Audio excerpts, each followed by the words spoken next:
just wait a little bit for people to trickle in.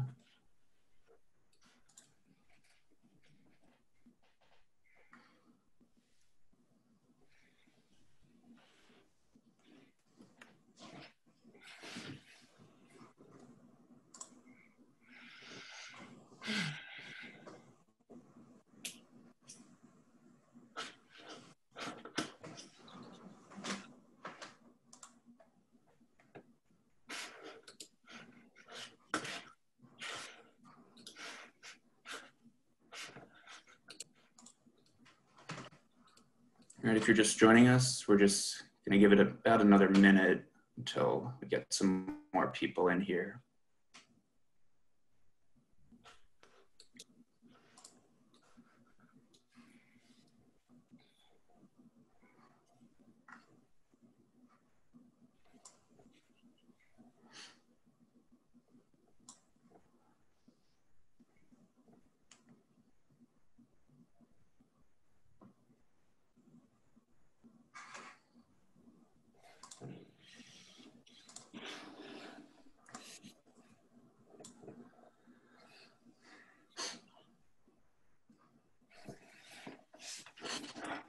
All right, I think we can probably get started. Hi, everyone. Thank you for tuning in to our IJNet-Muck webinar on covering the 2020 US elections. I'm David Maas. I'm the manager of IJNet.org, which is a project of ICFJ, the International Center for Journalists. And we provide tips, tools, and resources for journalists working all around the world, and we're now available in 8 languages. We're co-hosting today's panel with MuckRack.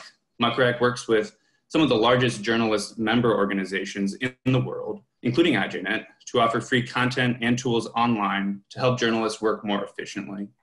They can set you up with a free, automatically updating portfolio, tools to see which other journalists have shared your stories across social, and more. You can check out muckrack.com/journalists for more info there. Now, I'm thrilled today to be joined by 2 truly incredible journalists who are right in the thick of things, reporting on this presidential campaign. First, we have Carrie Budoff Brown. She's the editor of Politico. Carrie's been with Politico since 2007, during which time she's covered Barack Obama's presidential campaign in 2008, served as the site's White House correspondent, and was a founding member and managing editor of Politico Europe. Also joining us is Bricio Segovia. He's an award-winning international news anchor and political reporter who currently serves as the White House correspondent for Mexico's MVS Radio. During his career, he's reported from over 30 countries, including working as a correspondent in New York, Moscow, Barcelona, and Madrid. Thank you both so much for being here. I hope through our conversation today, we'll be able to provide our audience of largely fellow journalists with some practical tips for covering the nonstop developments around this election, as well as offer some advice for dealing with prevalent issues such as misinformation around the election. For our viewers, if you have any questions for our panelists, you can submit them through the Q&A chat function at the bottom of your screen. We'll make sure to get to as many of your questions as we can during the second half of the session.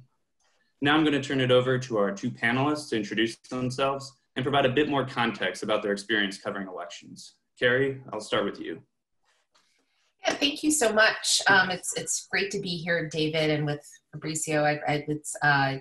It's an honor. And obviously it's an incredibly busy time for all of us. And, my experience, I started covering electoral politics back in my 20s, decades and decades ago. Sort of came up through covering local politics and state politics in Pennsylvania before I moved to Washington in the late 2000s to help launch Politico. Washington wasn't a place that I really ever wanted to end up being. I really loved reporting in the States, on the ground, with, in local governments where you can get that face-to-face interaction. I learned a ton through that experience, but then of course, ending up on the federal level, getting that grounding of being a local reporter and then coming to Washington is sort of an essential path, I think, because in Washington, it can feel very disconnected. We'll talk about that in a little bit as we get into some of the questions about the perils of that. particularly in moments of elections and covering campaigns. But of course, from there, covered the presidential campaign of 2008 is just like, worlds and worlds away from the sort of environment that we're in now. Every presidential election since then has evolved to a point where we are now, and now we're all in our homes, of course, trying to cover a national election that presents a ton of obstacles. I spent a lot of time thinking about how I'm organizing my newsroom properly to capture this moment, this unprecedented time where traveling is limited, contact with voters is limited, and obviously the stakes are so high. So I'm really excited to get into how that all works, and obviously also applies to folks on this webinar. So thanks for having me.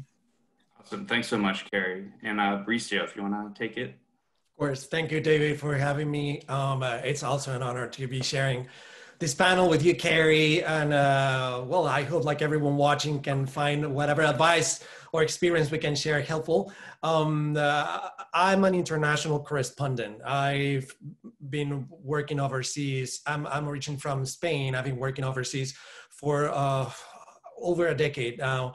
I've reported on elections in countries like Russia, like Spain, like the US in the 2016 election now as well, following these elections here.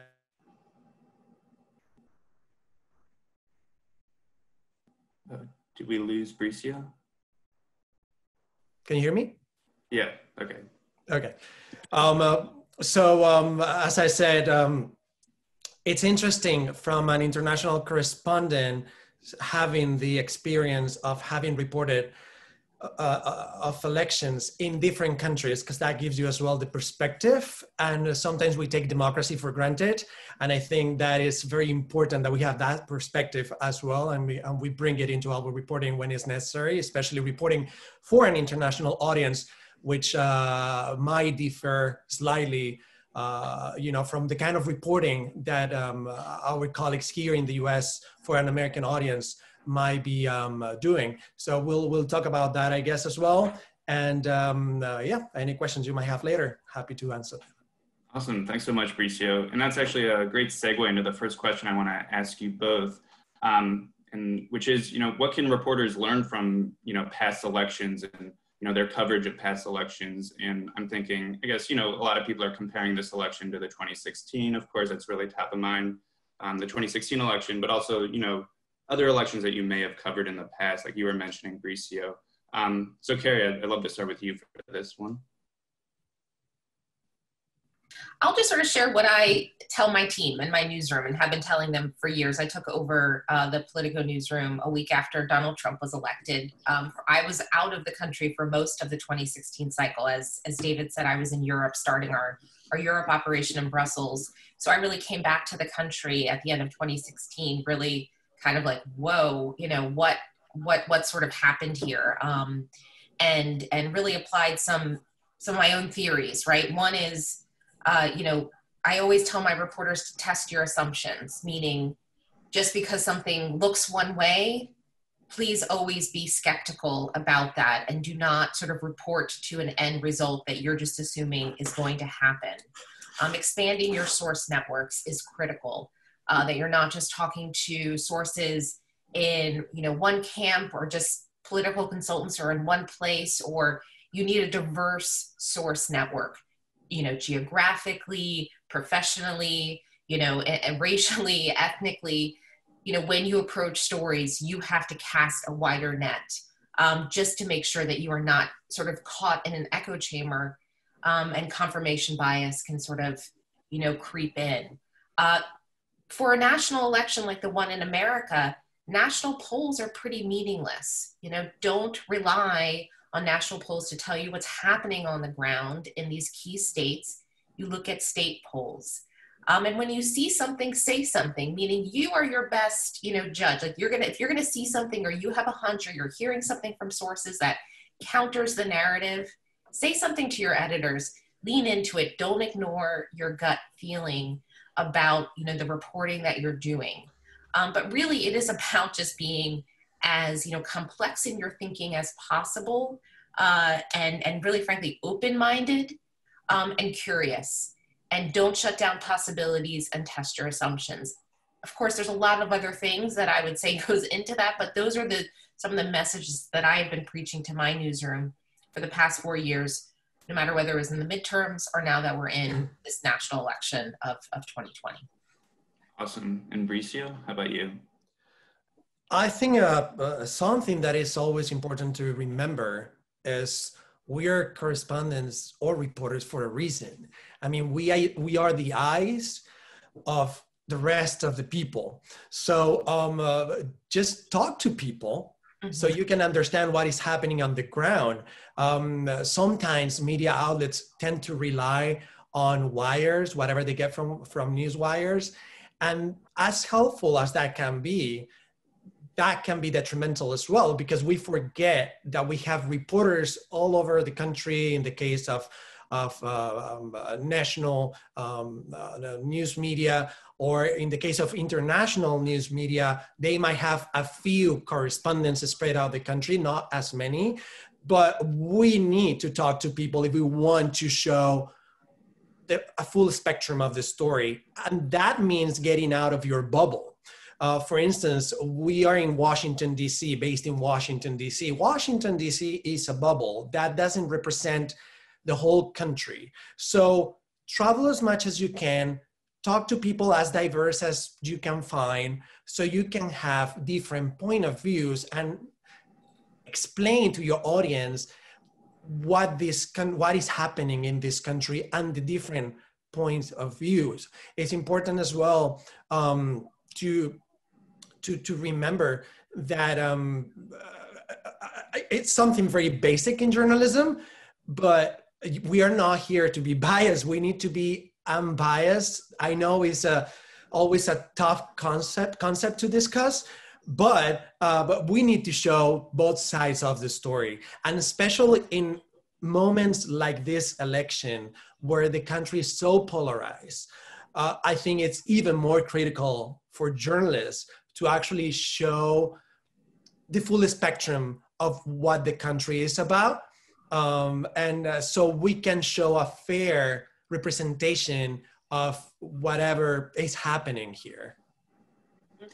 Yeah, that's a really good point, both of you. And so my next question, Bricio, I mean, the reason we wanted both of you on here is that, Carrie, you're reporting, within the U.S. for a U.S.-based outlet. Bricio, you're working for a Mexican-based news outlet. And so Bricio, considering you're covering this election for a primarily non-U.S. audience, probably many journalists from around the world tuning in right now, how do you approach your coverage for a primarily non-U.S. audience?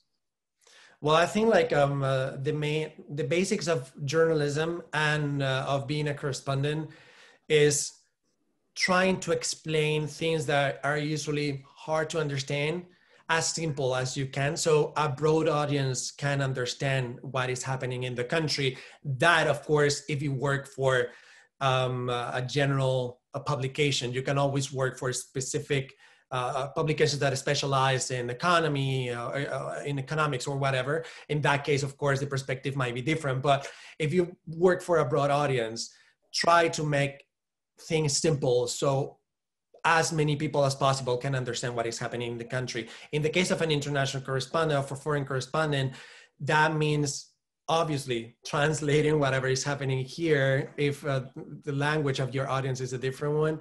Second of all, translating also cultural concepts. And something that is really challenging with this administration, which is the president usually tweets, he uses a lot of slang, a lot of puns. That is extremely hard to translate to, in my case, a Spanish-speaking audience, because many of the essence of the message can get lost, and is very significant in many times. So I think those are the challenges that a foreign correspondent faces on a daily basis. On top of that, you of course need to do the job that your fellow correspondents in the U.S. working for U.S. media have to do, which is reporting the news. So it's very challenging at times. In my case, I find it fascinating, and I think that's also the beauty of the job. But many pieces to put together before like going live, doing your report, and people might think, oh, this guy is live like for 2 minutes and that's it. But no, it's a lot of work behind those 2 minutes that people listen to or see. Yeah, I didn't even think about your point about the slang and the puns. It's interesting. Imagine. And to follow up with you, Bricio, actually, I mean, you're reporting for a non-US based audience, but you're also largely a one-person team in DC. So how are you, I mean, and there's just nonstop developments with this election. How are you determining the most important issues, to focus on in your reporting? So it's obviously that's another challenge, right? And that's very common with international media outlets.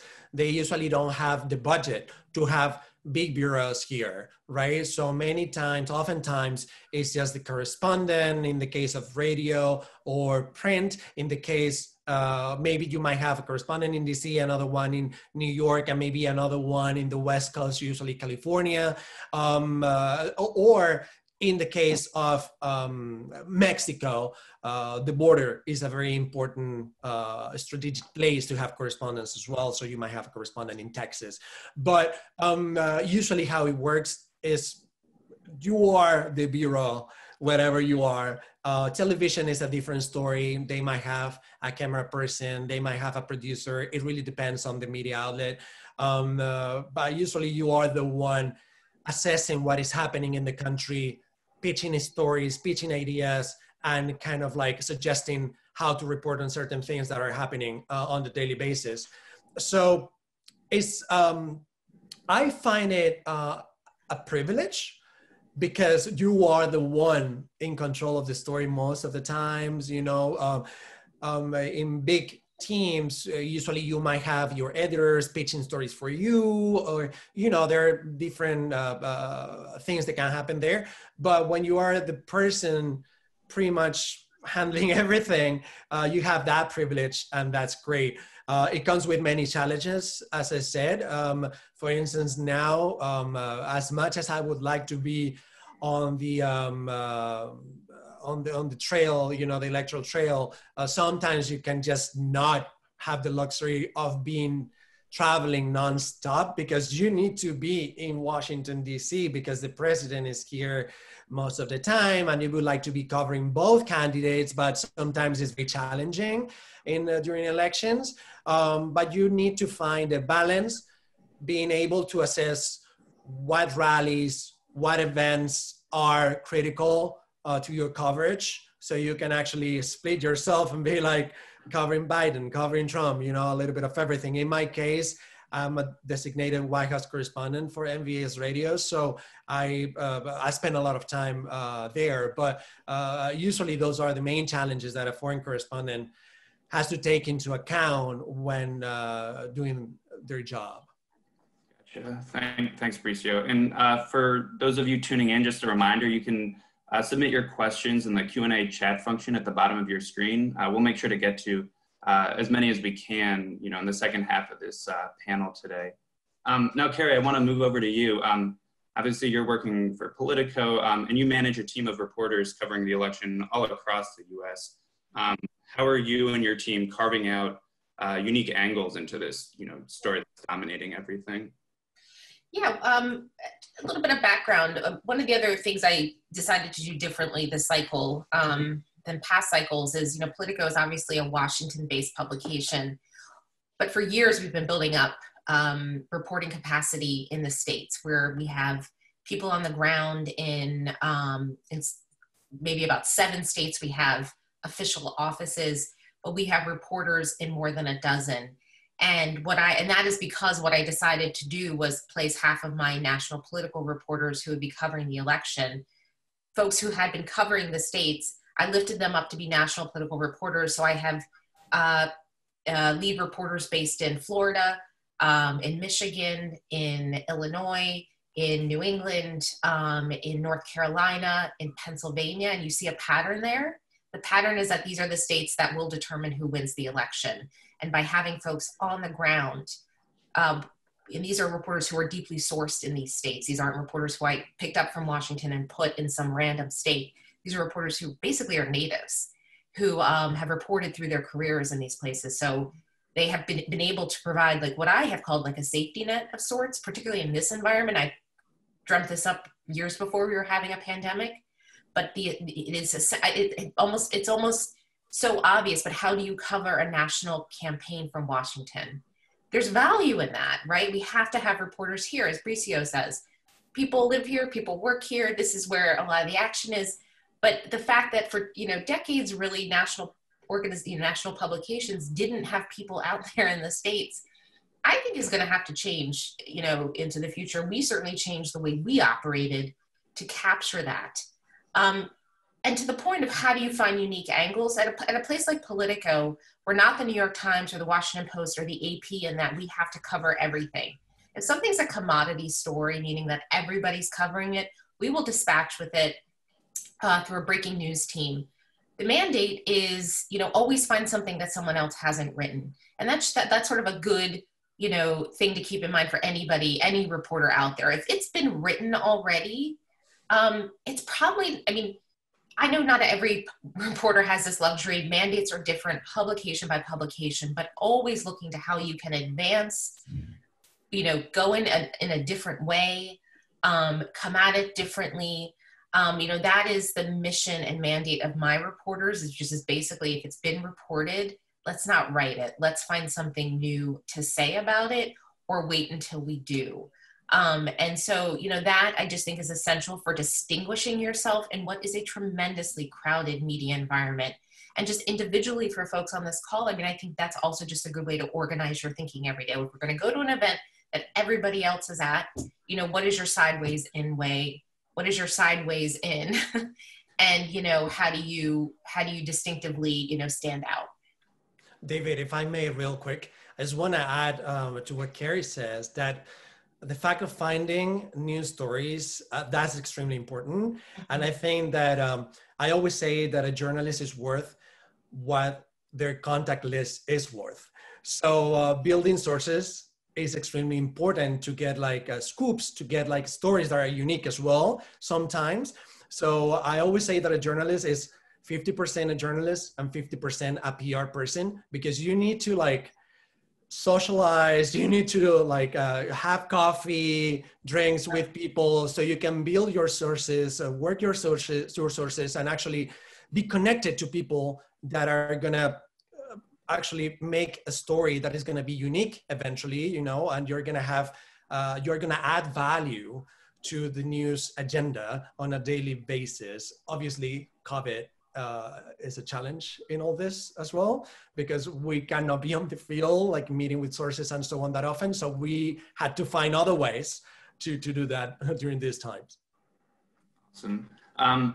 Cool. Okay, so I want to kind of shift gears for a little bit. On top of just the really crowded news environment, there's also, tons of misinformation and disinformation, just circulating around this election. And so how can reporters make sure that their coverage is prevailing over the false information that's out there? I'd love to start with you for this. That's a really hard thing right now in this environment. I would say it only happens. I would say that I have confronted this question in many forms for the last 4 years. And while at the early years, I would want to think, what can I do on a big scale to help solve this problem? And I sort of realized it's so big and overwhelming. The fact that me personally, or Bricio, or any of us personally can sort of hold back this tide of mis or disinformation. What I can do is I run a newsroom of 300 journalists, and that is my place to make a mark, which is being as clear as day every day to my reporters. We are a fact-based, nonpartisan news organization that needs to provide trustworthy, credible, information. And if we lead with facts and lead with, then we can do our part in countering whatever is out there. And there's, various tools you can use, but our role in this environment is to stick as tightly as possible to a fact-driven, mantra, and we will do our part. And the facts are often, even in an environment like this, there have been times where I've wondered if facts will gain enough traction to actually have impact. You know, I can point to many examples of my reporting at Politico where it has. There have been many times also where it's incredibly dispiriting to see, you know, well-reported fact-based stories just that you know, expose something that in another era we would be like, wow, just sort of slip into the ether, right? Because of this environment, the flood of dis and misinformation. And all I can say is, in every individual on this call who is a journalist, you all have a role in this of you know, when you're on Twitter, right? Like Twitter can be you know, kind of a crazy place. For you as journalists, stick to the facts. You know, you want to maintain credibility. It's not that you're going to do both sides journalism or false equivalences. But we all have this great privilege as journalists to speak to audiences, to demand answers from sources. How do we individually maintain that credibility so we can continue to do our jobs, and maybe someday we turn the tide? Maybe that's optimistic, but all we can do individually is like the best damn job to be fact-based and put that out into the world. That's a really good point. And to follow up on that, Bricio, I'd love you to weigh in on this. You know, a lot of, or, you know, misinformation and disinformation often comes, you know, from the White House, you know, as they're, you know, campaigning for re-election. So how should and how can reporters, or how best should reporters communicate to their audiences what the White House may be saying on election-related issues when, you know, given their poor track record with the truth? Yeah, this is something that we're seeing in this administration, this campaign to discredit media who are critical of the administration by calling this media fake news, right? This is something that we're not just seeing here in the US, we're seeing it in many other countries in the world. So this is a trend that we are seeing, people being critical of journalists, right? And as Carrie said, there is as much we can do. I think we need to keep doing our job to the best of our ability. And also, you know, something that is also very basic, but it's worth reminding everyone. We hear a lot the word fact-checking these days. We keep hearing the White House officials saying, and even the president saying, that journalism is dead these days. I think journalism is more alive than ever. Fact-checking is something that comes without saying in journalism. We are fact-checkers per se. This is how the news work, right? We contrast whatever we see, we hear, or someone else say, and we make sure that that statement is true. And if it is, we report on it. If it is not, we might actually report saying, this is not true because of this and that. So that is what fact-checking is. It's nothing new. It hasn't been invented during this administration. But what it is true is that we've seen ourselves fact-checking or doing hardcore fact-checking more often than in recent times. So what we need to do is keep whatever we do it to the best of our abilities, fact-checking everything we say. And I think like a special role, especially with this administration, is we don't need to let the president to decide the news agenda. Because in politics, everything happens for a reason. Nothing is casual, or nothing happens as a coincidence. Nothing is coincidental. So there's always a reason for deciding why, as an administration, we want this to be news today. I think our job is to decide whether whatever they're pushing us in the news agenda, is it relevant?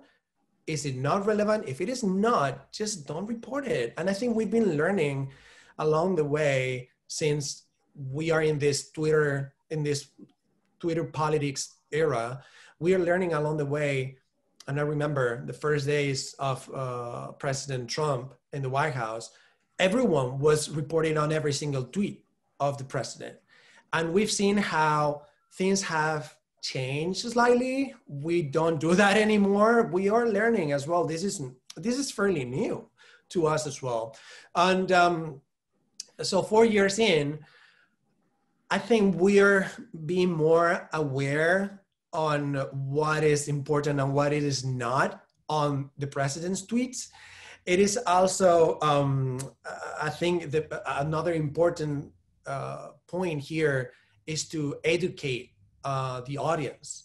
And by educating, I think, the new generations who are going to be news consumers, we need to educate them in the way news can be consumed. What's the role of a journalist? Why journalism is important? Why it's important to check several sources and not just one media outlet, so you can actually understand what really is happening in the world. So I think education is key. So that is one thing that I would put out there. And the other one is journalists keep doing their job to the best of your abilities, fact checking as much as you can, and making clear when things are not true, when statements are not true. The audience need to understand why this is happening. And then part of our job is not only making sure that the audience understands that, but contextualizing as well. And that only comes with knowledge that experienced journalists can bring into the game, of course. Yeah, those are just really good points. And so before we start taking some audience questions, I just want to ask one more question to you guys. Obviously, coronavirus, it's been dominated everything the last half year. How has COVID-19 forced you to adjust your coverage of the election? I'm thinking both practically and content-wise. Carrie, if you want to take it. I mean, it's changed so much, you know. I mean, the world in which we lived in before March, in terms of how we covered the campaign, is just non-existent. And so I've reorganized sort of I would say in the last month or two. Obviously, we have not been able to travel. Well, we do travel, but it's far more limited than we ever have done in the past. Contact with voters is limited. So how do you compensate for that? Like I said earlier, I have reporters who are based in the States. So they have been able to get closer to the ground. I've relied heavily on them to do that.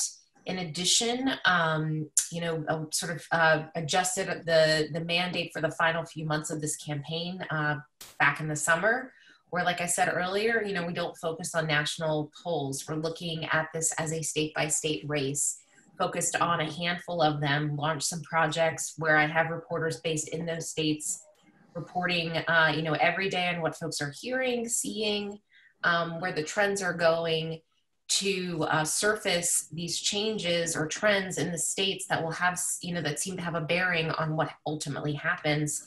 And so in essence, in the absence of the ability to travel, talk, see, feel how things are going, relying more heavily on these reporters in the States to intensively report out what is happening in order to give a better picture nationally of where this race is headed. And that mission was adjusted back in the summer to compensate for the absence, for what we've lost in this environment. And Bricio, has it forced you to adjust your approach to covering this election? Oh my God, yes, drastically. Starting in the White House, in fact. There's certain measures in place now. It's worth noting that those measures are not designed by the White House. They have been put in place by the Association of White House Correspondents, the White House Correspondents Association. And we are trying to keep everybody safe in the press corps in the White House. So for instance, I used to report from the White House on a daily basis. My whole shift was done in the White House. Nowadays, because I'm foreign media, usually how the White House work, I will explain it very, very quickly so whoever is watching can understand how it works. There's what we call the White House pool. That is a group of journalists that usually attend whatever events the president has in his schedule of the day. usually many events used to be open to the rest of journalists who are part of the White House press corps. But nowadays, whenever there's an event, it's usually just for the pool, which means that, for instance, for in media, we don't have access to the president as much as we used to back in the day. And the reason this is done is to minimize the exposure to the virus in case something happens. So, you know, and to minimize the exposure also to this specific small group of journalists that have access to these events these days. We are asked not to work from within the premises, meaning the briefing room, for instance. So everything we do whenever we go to the White House to cover, you know, the gaggles, or to try to talk to senior officials, or if there is a briefing even, right? We have to do it from outdoors, within the premises, but outdoors. So there are many challenges that come during this election and covering the White House, given to the current circumstances. And when it comes down to the election, as Carrie said, traveling is something that we are not doing as much for obvious reasons. And that's also a challenge. Some media outlets as well, instead of just sending you to cover whatever event, they would try to work with stringers or you know, other journalists that are in the place where the story is going to happen. So I think like newsrooms had to get creative in these circumstances in order to have as much coverage as they can of the election. Awesome. So now I'd love to start taking some of these audience questions. We have one from Lindsay. She asks, how can we as citizens educate our friends and family members about the credibility of real publications over disinformation? And she adds, is it too late for media literacy? Is it a lost cause in this environment? Carrie, do you want to take this?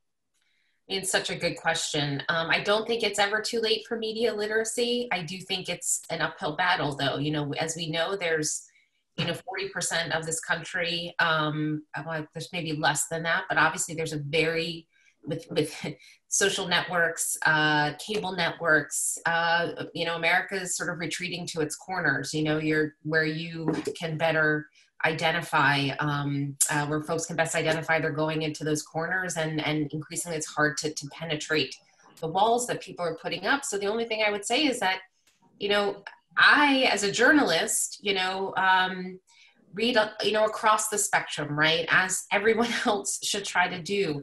Your Twitter feed, your social networks, whatever it is, make sure that you and your loved ones are listening to people that you don't necessarily agree with, and just, you know, pushing that message that, you know, that is the way to live, is to be open to a wide range of perspectives, take it in, and then make your informed decision. I mean, my goodness, right? Like, that's what I would love for the message to be for everyone. And it's obviously getting just more and more difficult, frankly, by the day. We all know that. We're up against a lot. It doesn't help that, you know, the President of the United States is also, you know, the biggest amplifier of, you know, criticism of the media. You know, I've always felt that, you know, the First Amendment, you know, my publication, Bricio's employer, you know, we are going to be here long after any president is around who's, you know, choosing to denigrate the press. We are, like, I will be here. I may not physically be here, but the media will be here. I hope. I've always felt that, you know. There are moments where I do worry about the damage that's being done to our credibility and how much that will limit us and our ability to speak broadly.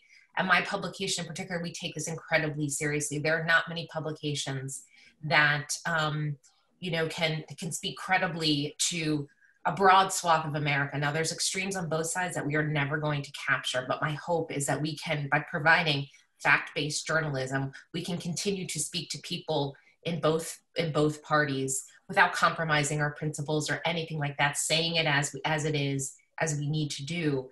But we have to hold tight to that belief that the media can be a force for information that people trust. We cannot lose sight of that, and we have to protect that. Yeah, and in your response to this. There, you mentioned, attacks on the press, and a question from Paul. He asks, "Are you concerned about the safety of journalists in America, given the nearly nonstop attacks and being labeled, for example, enemies of the state?" Bricio, do you want to answer that? It is concerning. It is concerning. I've been attacked several times since I've been a correspondent here in the U.S. Just even without knowing what my media outlet is, who am I reporting for, I just have people come approach me when they see me with a microphone and say fake news and just leave. I've experienced situations in which people will start screaming behind me, and they won't stop until I leave the place. So it is definitely concerning, because sometimes it's very challenging for us to keep doing our job. But I think journalism needs to prevail, and it's been here for so long. I don't think it's going to disappear or vanish just like this. It's true that the people who are big critics of the media, calling us fake news and so on, they make a lot of noise, and this is probably what we hear. But we need to remember there are also a lot of people who believe in us and who believe that we have an essential role in society. And me personally, I do think that we have a social duty as well that comes with the job, and that is the most important thing that we need to remember as journalists.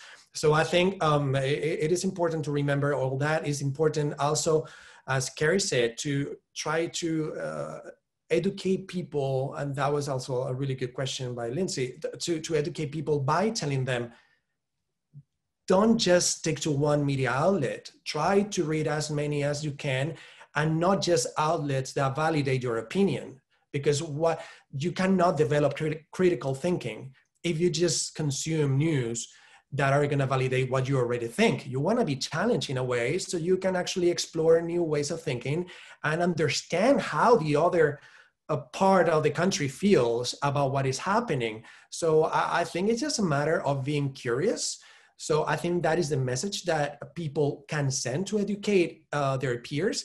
And in my case, yes, it is challenging, the situation in which we are in now, not only here in the US, but in the world. But we need to be persistent, keep doing our job, as I said before, as we've always been. And regardless of this polarized environment, remember, we're journalists. We're here to report on the facts. We're not here to give our opinion.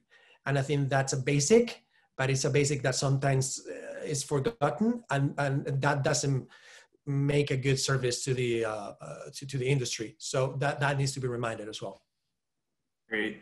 And we have a question from Ling. I'll pose this to you, Carrie. What are some effective ways to contact voters given the current circumstances, especially if I'm reporting from a small town or a rural area? Yeah, I mean, Ling, that's a really good question. And it's the challenge we all face right now. I mean, obviously in a world of COVID, like, there are still places where, there are still gatherings, right? If you want to get that face-to-face contact, I mean, if you're in a small town, rural area, if you're trying to report on your own, where you are, I would try to go anywhere where there are still people gathering, right? And try to talk to people as best you can. There's a lot of people who are using, social media to frankly, reach out to people. I think I'm always a little skeptical of that, because like you can really pull in people who maybe only have, who obviously are opting into it and could, just come with you're not sort of just getting a random sample. I would maybe sort of push it over to Bricio, who is probably been out of Washington more than I have, or just has been out reporting. I'm an editor now, so I sit behind the screen most of the day. Don't hold it against me. I'd like to throw it to Bricio, because I feel like he might be better to answer this question than me at this point. Well, I think you mentioned a very important point, which is I don't think any reporter is smaller than any other, regardless of where you are now. You might be in a place where the news is more frequent. Like obviously DC is one of those places because federal agencies are here, White House is here. but that doesn't mean your job is means less than what people in those big cities is. So, and I say this because especially Carrie mentioned social media. And I think social media has been this window to any journalist in any point of the world to actually do good journalism and have and reach, millions of people. So you mentioned in your question, what is suggestions for freelancers, small organizations in developing angles? Well, I would say that the same suggestions that apply to big organizations or these reporters in the big cities apply to you too. You can find good stories. With social media in digital times, you have no excuse to reach out to sources who are in different cities or even different countries. You can build a great story just by reaching out to these people regardless of where you are in the world. Also, in these times, COVID times, as challenging as they are, they also gave us the possibility of normalizing interviews over Zoom, for instance, right? So people are not so reluctant to see stories on TV with interviewees on Zoom, Skype, or these kind of platforms. So now more than ever, regardless whether you are part of a small organization, whether you are in a small town, you can actually make a difference with your reporting. Awesome. All right, so we have, well, we're running short on time, so I do want to take at least one more audience question. We have one from Adam. He asks, how can state government reporters best utilize the next 26 days to prepare for November 3rd? This seems like a great question for Carrie. I mean, we're facing an election where we have 50 secretaries of state who are going to be really, really important, meaning these are the folks who run elections in the states. I would educate yourself if you live in a state that may determine the election, or even if you don't, because we don't really know what this turnout could be massive. We can see, different results in states we just haven't been paying a ton of attention to. Is like, get to understand the rules in your state, how elections are conducted, quirks and, regulations you have that might determine whether the election will go on for days or not, how counting, really educate yourself in the rules of your state so you can be best prepared in case, this election, it goes down to, the wire and we have, conflict in different places over how ballots are counted and so on and so forth. So like, that is where I'm going to be looking a lot to, like, not just my reporters, but, the media across the country to sort of guide us on what is happening on the ground in these states as we enter this final, these final days in this election, to understand, how this might play out. So that would be my one tip, just because there's journalists in Washington who are going to be looking to state government reporters all over the country to understand how their states are handling this moment around ballot counting, around rules of polling, access to the ballot, so on and so forth. So there's like a real huge need for strong state government reporting. Awesome. All right, so I want to end with one last question that I'll pose to both of you, which is, what lessons have you learned from covering this election so far that you'd impart on journalists around the world who are reporting not just on this election, but on future elections in their own countries? Bricio, do you want to take that?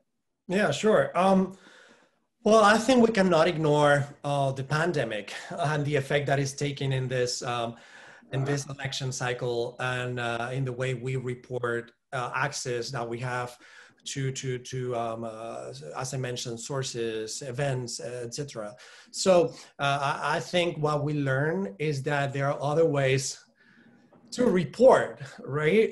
We are so used to being on the field, and now we just needed to be creative also in these times of digital politics or Twitter politics. We've seen how much important it is our reporting. One is in a big part based on digital content, and we're gonna see that very soon as well in the next presidential debate, which is going to be all virtual. So I think what we learn is that there are other ways to reporting in an unbiased way, and trying to get all the pieces together so we can show those pieces to the audience. And I think that that's even more challenging for TVs, cable news, because they need the support of footage.